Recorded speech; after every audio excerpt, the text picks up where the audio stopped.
Bonsoir à tous, bonsoir à toutes, vous m'entendez?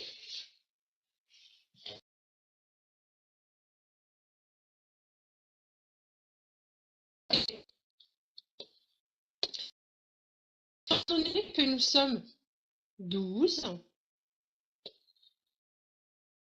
est-ce que,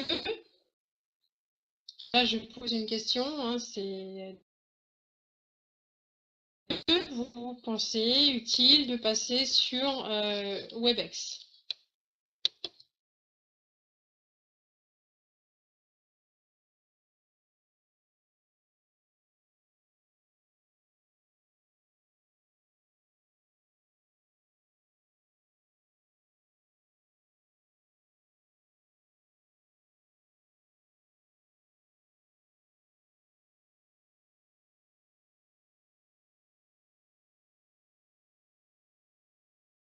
Peut-être 13, 14 ou 15, même si on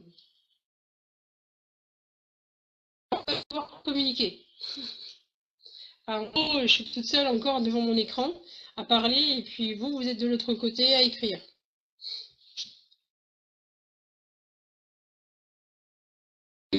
Non. Les autres qui... Je ne vais pas vous présenter le document là. Je vous le dis. Alors, je vous annonce.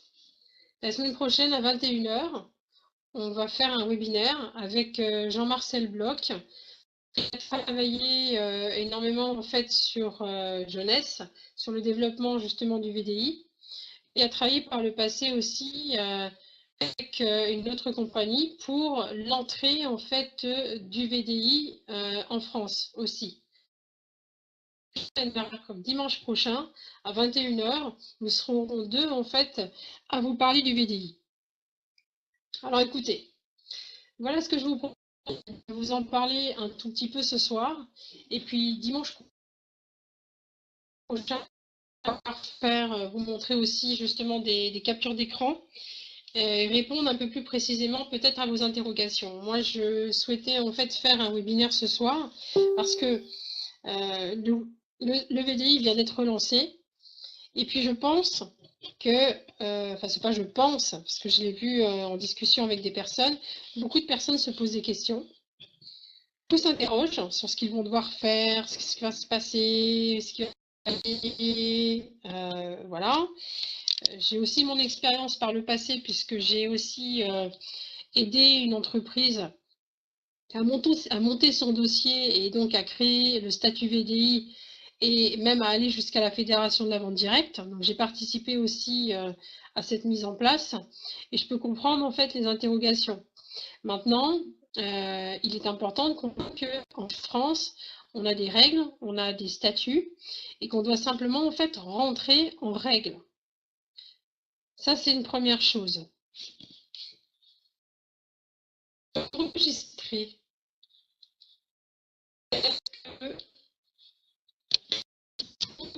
Parce que j'entends Vanessa.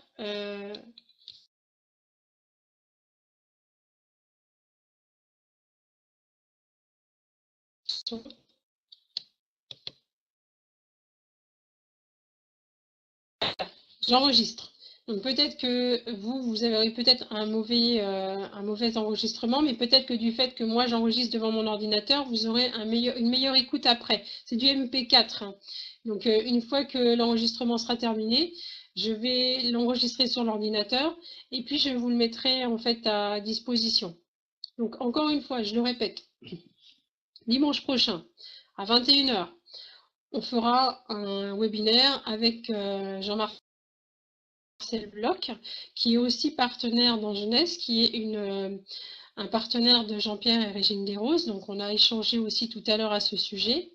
Donc, l'idée, c'est de, avant que Jeunesse fasse un webinaire, de pouvoir en fait déjà rassurer sur ce statut qui n'est pas en fait une punaise dans votre pied, mais qui est plutôt en fait qui va rassurer surtout les consommateurs et puis les distributeurs aussi qui veulent rendre en fait leur activité officielle. Donc, en tout premier lieu, je voudrais quand même justement rappeler qui veut dire vendeur à domicile indépendant. Ok, donc c'est la traduction du VDI. Il y a des choses que vous allez effectivement devoir faire, choses que vous allez faire, et je sais que si vous allez sur votre site maintenant, il va y avoir en fait ce message en rouge quand vous arrivez dans votre back-office qui vous dit de rentrer votre numéro de téléphone pour être en fait en règle avec Jeunesse. Donc, vous, en tant que partenaire, il y a des devoirs faire, et puis il y a les personnes qui, elles, vont signer avec Jeunesse, qu'elles vont devoir faire. Alors, c'est un peu la même chose parce que vous allez devoir effectivement envoyer à Jeunesse votre numéro de sécurité sociale, vous allez devoir rentrer en fait toutes ces informations-là, et puis vous allez devoir vous inscrire au niveau du CFE, donc du centre formation.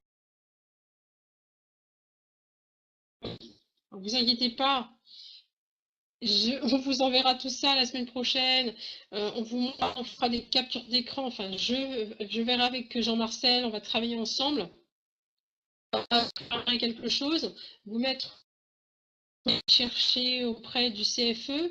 De toute façon, je crois que vous avez, quand vous êtes sur votre espace back-office, le document que vous avez à télécharger, c'est le POI, donc vous allez remplir des informations. On verra pour vous aider justement dans on va parler justement de notification pour la France. Au niveau justement de savoir. Après, comme on en parlait avec Régine, il est fort probable que vous receviez des faux documents, c'est-à-dire que vous allez avoir vous allez recevoir des documents qui vont vous dire inscrivez-vous, payez tant, etc. Alors, c'est complètement illégal. Voilà, vous verrez que vous n'avez rien. Oui, voilà, c'est ça. Donc, il y en a, il suffira de remplir les documents. Bon, bah, c'est parfait. C'est assez simple à remplir. Ensuite, FE, il se peut que vous receviez des courriers qui vous disent de vous inscrire pour payer. Donc, c'est officiel, donc ne remplissez rien, vous n'avez rien à payer après. Voilà, c'est juste effectivement le numéro de SIRET. Tout à l'heure, oui, eh bien voilà, bah, votre date d'entrée, ça va être la date à laquelle effectivement vous avez signé, renvoyé au CFE votre immatriculation. La question en fait qui peut se poser,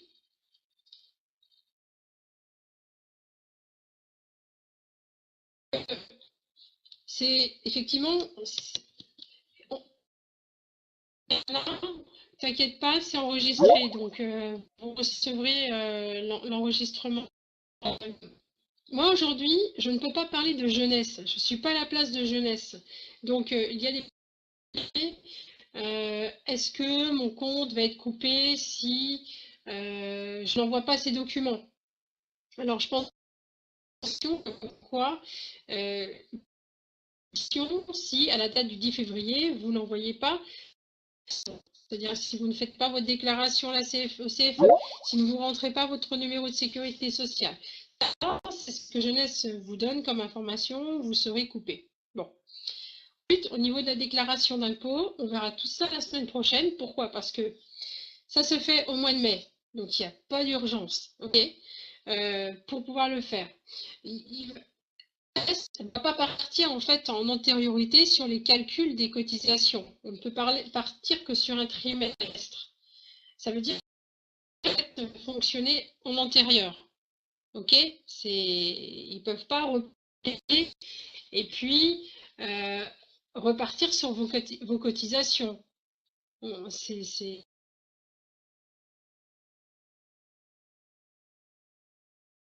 Marcel, on est sur ce qu'on peut vous apporter comme réponse. Le pays, vous l'avez. Donc, vous l'avez à CFE. Tout ce qui est déclaration au niveau fiscal, ça se passe au mois de mai. Donc, il n'y a pas de... Vous allez être acheteur-revendeur.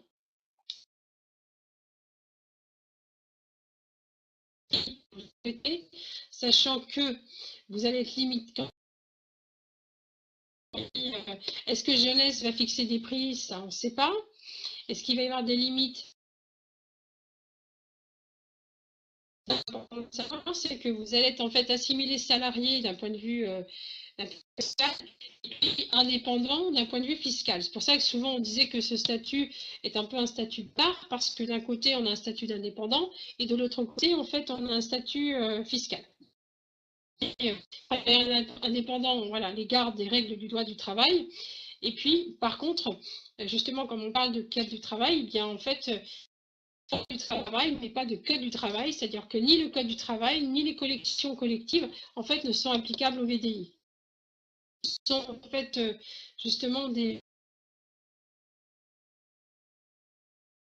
Vous allez effectivement donc immatriculer à la hauteur de ce qu'on gagne. C'est pareil, vous avez chaque année un tableau, un nouveau tableau qui est diffusé en janvier. Donc, il suffira de taper cotisation sociale VDI et puis vous aurez ces informations sur Internet. On pourra, que ce soit...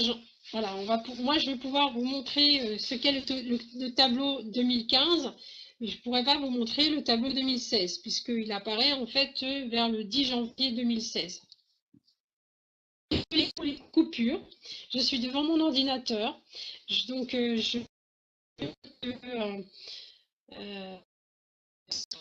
en fait ce que je peux, voilà, ce que je suis devant mon ordi, je peux pas faire mieux que ce que j'ai devant moi. Les questions qui m'ont été posées, j'ai vu là-bas, c'est oui, mais moi, voilà, j'ai des clientes de gros. Elles sont rentrées chez Jeunesse pour en fait pouvoir simplement avoir leurs produits moins chers. Comment ça va se passer pour elles? Et comme vous l'avez vu, si on ne montre pas nos numéros de sécu, on ne sera pas payé. À partir du moment où c'est quelqu'un qui rentre pour acheter au prix de gros, elle ne va pas recevoir de commission. Donc ensuite, la question que se posait tout à l'heure, c'était est-ce qu'elle va devoir effectivement s'inscrire au VDI malgré le fait qu'elle veut simplement acheter ses produits à prix de gros? Ce sont des questions qui sont d'ordre de jeunesse que je ne peux pas vous donner aujourd'hui puisque justement nous n'avons pas les réponses. On en a discuté avec Régine tout à l'heure, avec aussi une partenaire de l'équipe de Régine. Ce sont des questions qui sont en suspens. Je sais que cette personne est partie envoyer un mail à jeunesse en fait pour pouvoir justement avoir les réponses. Je pense que la semaine prochaine, dimanche prochain, nous en saurons un peu plus.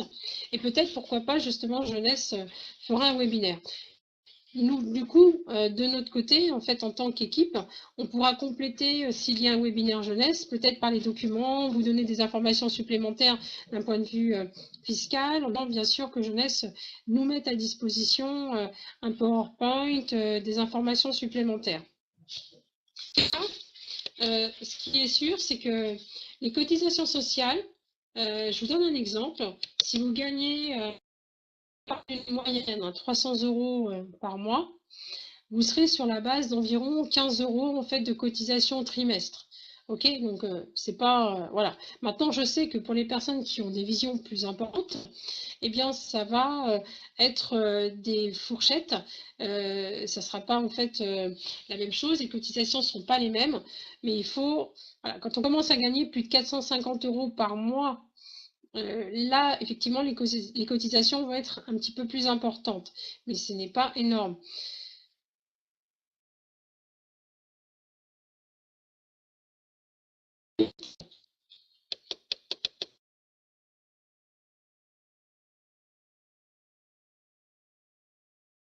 Des questions?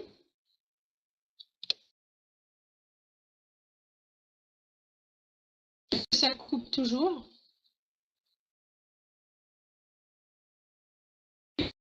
En fait, dans le tableau, donc tu verras, en fait, il y a un maximum à l'année qui est en fait revu justement chaque année.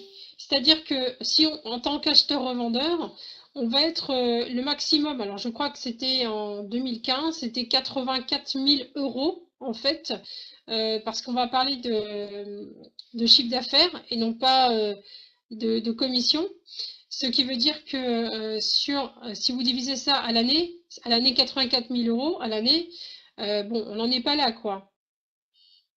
Non, c'est l'un ou l'autre en fait, Nathalie. C'est soit en auto-entrepreneur et on envoie son numéro de SIRET, soit en VDI, c'est-à-dire en tant qu'auto-entrepreneur, effectivement, c'est toi qui vas envoyer tes commissions à Jeunesse, mais tu ne peux pas cumuler en fait le VDI et auto-entrepreneur.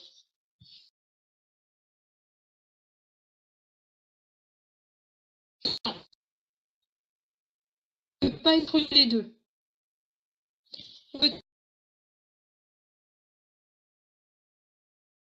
Peut-être au VDI ou auto-entrepreneur. Réfléchir effectivement, est-ce que vous prenez un statut VDI ou vous prenez un statut d'auto-entrepreneur?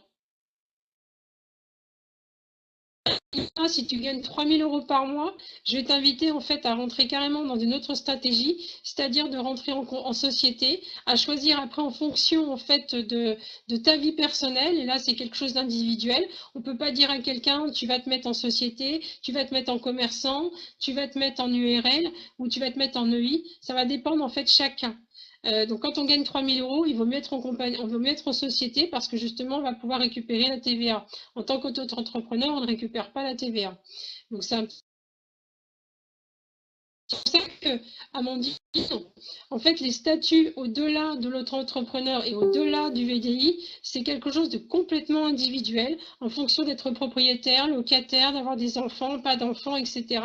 C'est quelque chose qui ne va pas convenir à tout le monde. Donc, il y a des statuts différents. Moi, je ne suis pas là, en fait, justement, pour parler des statuts, en fait, du VDI.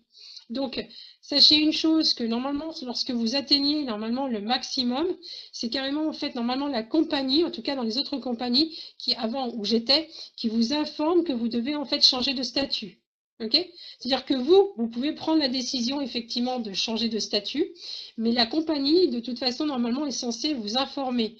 On ne peut pas en fait être, vous ne pouvez pas être plus de 3 ans, ok, à gagner plus de 84 000 € par exemple, ça ne peut pas durer plus de 3 ans. Voilà. Quand on a dépassé de toute façon un certain quota, la compagnie vous informe que vous devez changer de statut. Dans toute compagnie, ça se passe comme ça. Donc, normalement, avec Jeunesse, c'est exactement la même chose. Elle devra en fait informer ses partenaires, ses distributeurs, du fait qu'il a dépassé le quota et qu'il doit en fait changer de statut.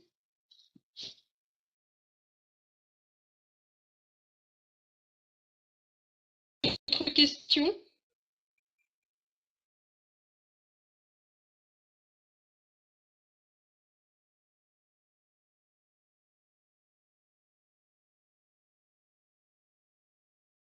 Des questions?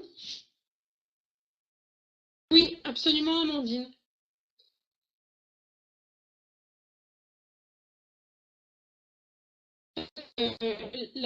L'intérêt, c'est de passer en compagnie parce que tu vas pouvoir en fait déclarer tes frais, récupérer la TVA, etc. Donc ça n'a aucun intérêt.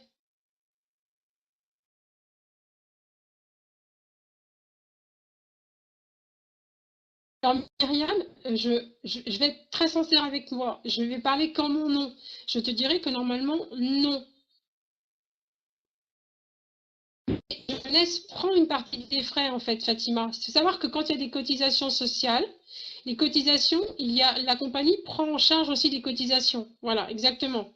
C'est exactement ce que dit Iliana. Comme en entreprise, en fait. C'est exactement la même chose. C'est pour ça que quand vous allez payer 15, la compagnie, on va payer 30. Il y a en fait justement une prise en charge de la compagnie. C'est pour ça que la plupart du temps, dans le VDI, il est pris en charge en fait justement dans les prix des produits, justement aussi une partie de ces cotisations. Cette image est enregistrée. Donc, comme je disais, la semaine prochaine, il y aura un autre webinaire à 21 h avec Jean-Marcel Bloch. Ils sont d'accord tout à l'heure, justement, pour pouvoir le faire. Ah, ok, joli, Myriam. Vous enregistrez dans les 15 jours. Myriam, très sincèrement, logiquement, effectivement, vous êtes censé vous déclarer en arriéré. Maintenant, de toute façon, vous n'avez pas eu les cotisations par jeunesse. Il faut différencier deux choses. La partie fiscale, qui va en fait être les déclarations en fait au niveau des impôts, et puis la déclaration sociale que vous allez faire avec l'URSSAF.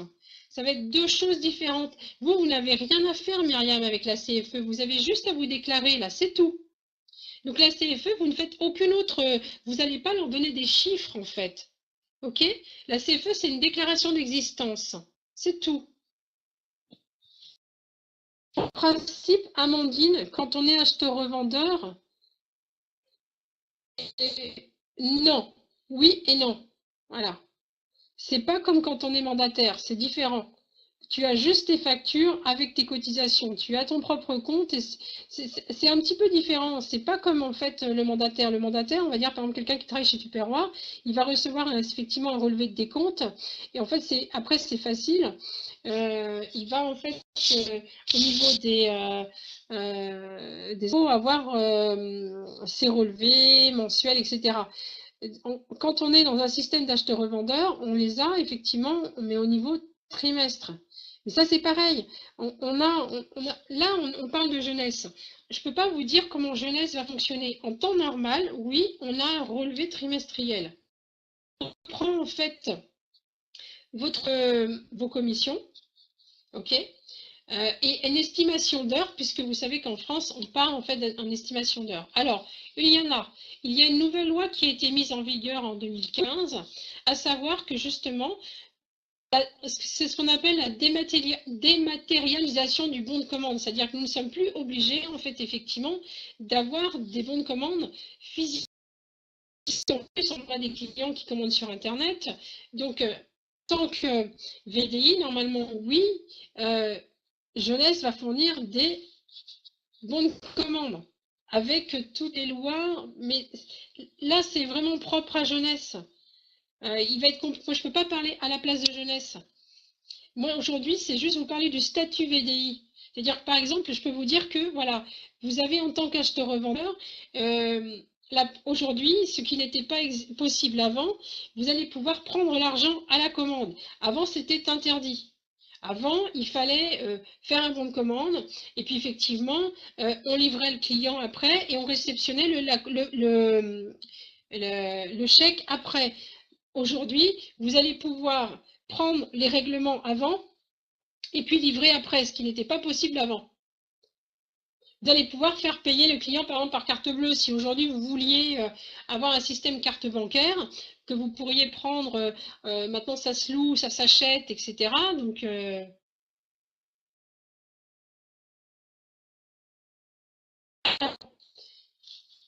Amandine, quand on est VDI, on ne déclare rien URSSAF.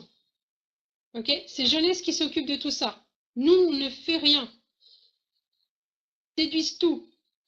C'est pour ça qu'aujourd'hui, comme je disais à Myriam, il y a le CFE qui fait la déclaration d'existence.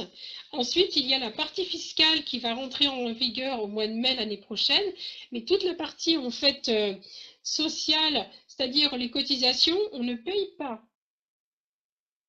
Je parle en tant qu'entrepreneur. Là, on parle du VDI. Il n'y a pas de déclaration au trimestre. Quand il y en a,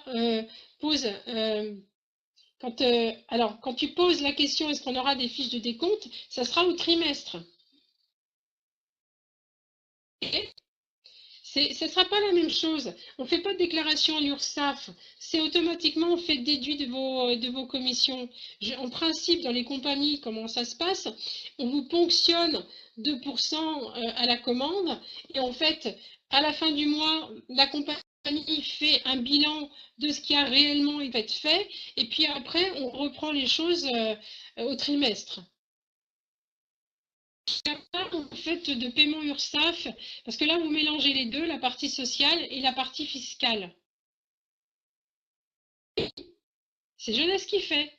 C'est pour ça que je vous dis, voilà. Là, on parle du VDI. Donc, c'est Jeunesse qui fait. Vous allez être... mais par contre, ce qui est intéressant, c'est de savoir effectivement de combien ça va se jouer. C'est pour ça que le tableau des cotisations sociales, il est en ligne. Vous tapez cotisation sociale VDI et vous allez voir en fait à quoi ça ressemble. Quand est-ce que ça demande d'être... et quand est-ce que ça va être des fourchettes, ou quand est-ce que ça va être... ça va dépendre de ce que vous allez gagner. Au mois de septembre, on avait dit qu'on aurait un document, un PDF. Bon, ça fait pour l'instant. Je sais que là, ça a été annoncé que normalement, il devait faire un webinaire. Ça n'a pas été confirmé. Donc, moi, je ne vous parle pas d'un point de vue standard, comment ça fonctionne. À savoir qu'il y a un changement aujourd'hui prodigieux que vous vendez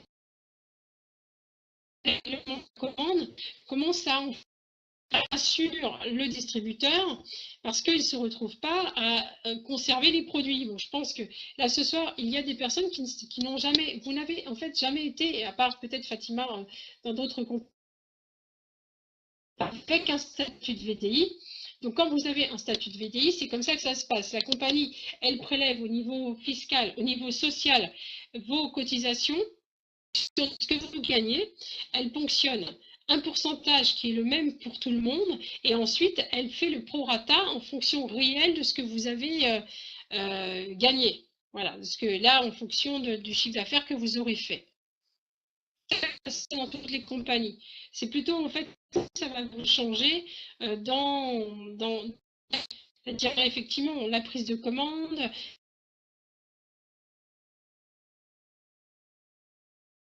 Niveau jeunesse, normalement, ils doivent vous, effectivement, mais pour l'instant, on ne peut pas parler à la part. Les choses, comme disait Eliana, ça c'est officiel, c'est pour tout le monde pareil. L'URSSAF, ça se passe pour tout le monde pareil.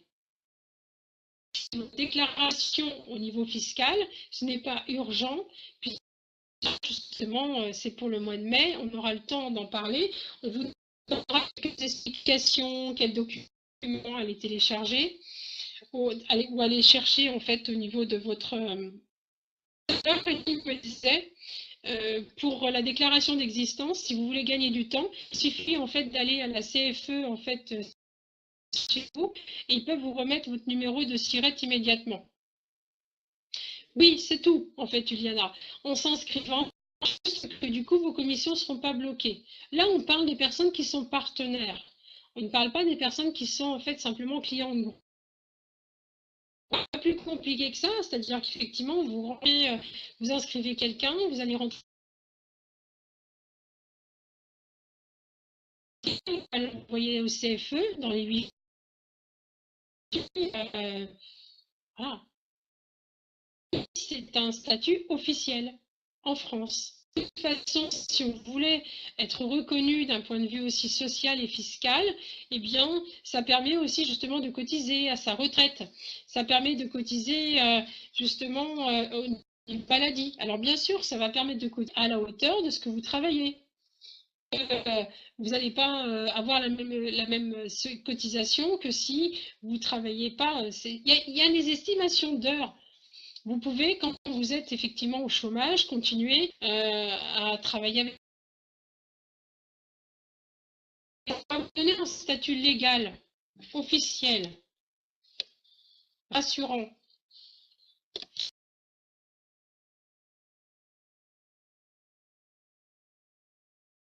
Question. Alors, Jasmine, justement, si tu es en retraite, il faut voir avec sa caisse de retraite. Normalement, il ne faut pas dépasser plus de... Ça va dépendre. Alors, tout dépend en fait de la caisse de retraite. En principe, plus de 30% de ce qu'on gagne. Il faut regarder les quotas. Ça va dépendre effectivement des caisses de retraite.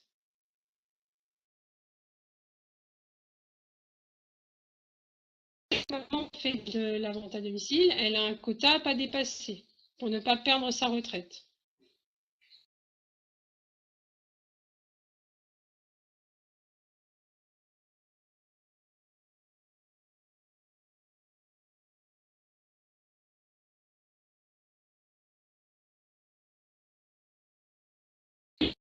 Si, je suis là, Amélie. Alors, Fatima, j'ai enregistré.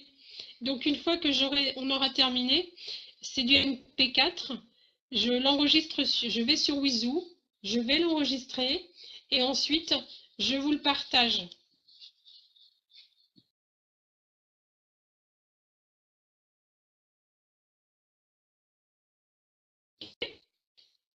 Alors, moi, ce que je peux vous inviter à faire, c'est m'envoyer vos questions par mail. Parce que je vais envoyer un message, effectivement, alors, pas à Ali, puisqu'Ali, comme vous le savez, il quitte ses fonctions le 31 décembre. Je vais les envoyer à Carla.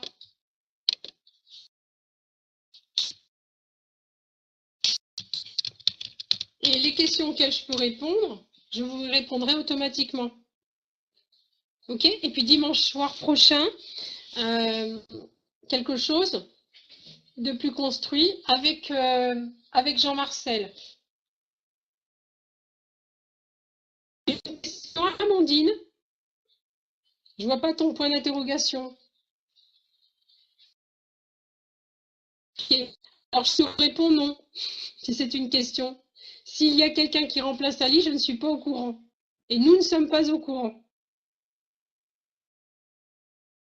Pour l'instant, de ce que j'ai compris, non.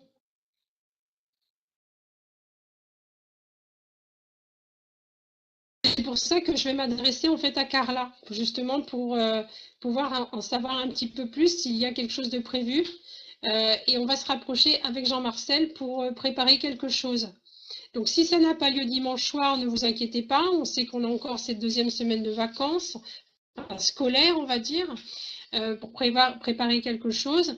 Et si on ne le fait pas dimanche prochain, de toute façon, on le fera dans la semaine suivante pour que les personnes soient tous rentrées de vacances s'ils sont partis.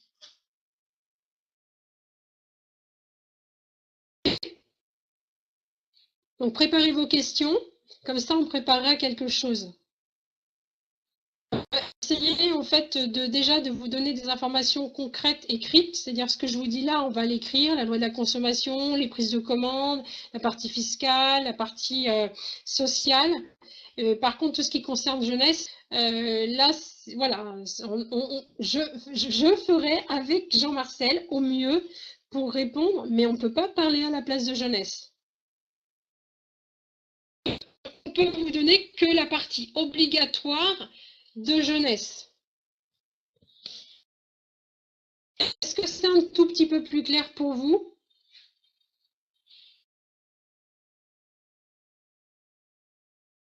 Compris, Myriam.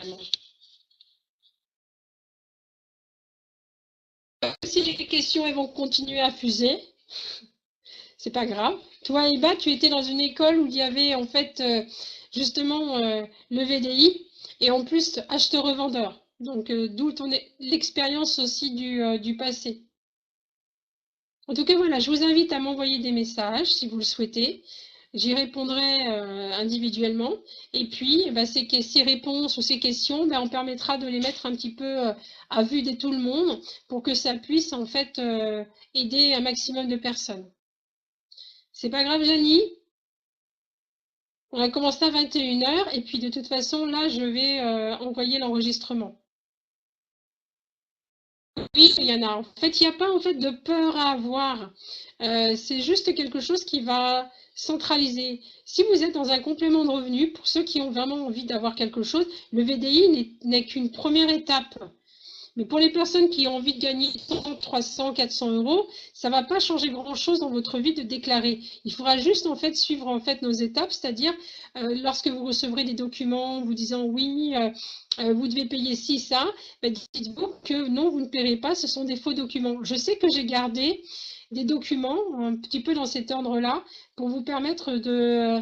Vous aurez en fait des factices pour vous dire voilà, si vous recevez ces documents-là, n'en prenez pas compte. Il y en a. Ou bien, de toute façon, s'ils voulaient jusqu'au 10 février, c'est qu'ils savent qu'ils auront énormément de dossiers à traiter. Donc, eux aussi, de toute façon, ils ont besoin de temps, en fait, pour pouvoir les mettre en place et les enregistrer. OK?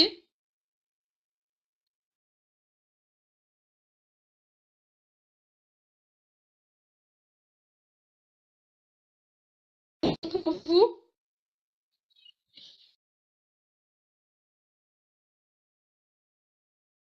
souhaite une bonne soirée. J'interromps après l'enregistrement et puis je l'enregistre et je le mets dans le groupe communication. Bonne soirée à vous.